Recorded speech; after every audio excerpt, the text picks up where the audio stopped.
போடுவார், அவர்களை இடித்து போடுவார், அவர்களை கட்ட மாட்டார்.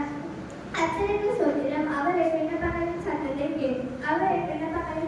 கேட்டார். கர்த்தர் என்பதும் என் கேடகமா இருக்கிறார். என் இருதயம் அவரை நம்பியிருக்கிறது. நான் சகாயம் பெற்றேன். என் இருதயம் களிகூர்ந்தது. என் பாட்டினால் அவரை துதிப்பேன். கர்த்தர்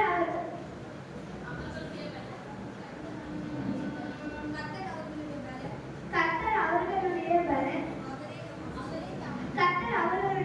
அவரை தாம் அபிஷேகம் பண்ணினவருக்கு அரணான துணையுமாய் இருக்கிறார். தேவரீர் அவர்களை ரட்சியும். அவர்களுடைய சுதந்திரத்தை ஆசீர்வதியும். அவர்களை போஷித்து